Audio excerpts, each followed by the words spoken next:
We're going to take a look at some local races now.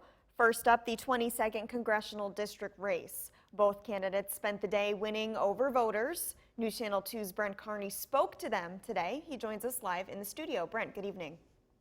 Good evening, Callahan. Both candidates are saying this is going to be a very close race and are trying to convince their constituents to get out and vote.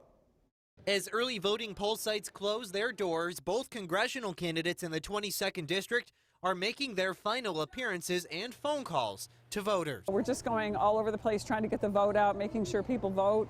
Now that with early voting closing up, and now we want to make sure that everyone gets out. We need to get our vote out. Well, for these last steps, the campaign is really continuing to do a lot of phone banking, reaching out to our supporters, make sure that they are aware today is the last day to early vote, and make sure they have a way to vote on Tuesday. If elected, both candidates plan to focus on economic recovery and the virus. I think we need to grow the economy back to where it was. As I indicated in my speech just now, seeing that GDP number, the largest GDP number in the history of the country, or the last 50 years at least, is a real sign that the work that we did in Congress is working, lowering taxes, cutting back unnecessary regulations, rolling back a lot of the bureaucracy in the executive branch. I would say that number one is we've got to continue to fight this virus, provide economic relief to Americans who are still out of work and small businesses that are shut down.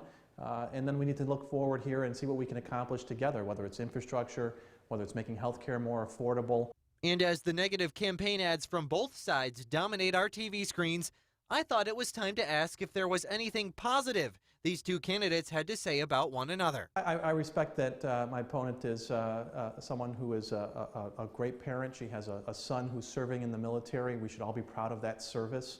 I admire the relationship she has with her son, and I appreciate his service and sacrifice to this country. I've always said we work together in the State Assembly. I think that Anthony has a good sense of humor, and we always can seem to laugh and work with each other, even under the angst of a tough election. So I still feel the same. You know, I saw him during the debates. We had good conversations, and you know, a lot of people don't understand we're both lawyers, so we're used to battling it out in court and having a cup of coffee later, because you know, this is really about issues and about policy and about representing our communities, not about personal stuff.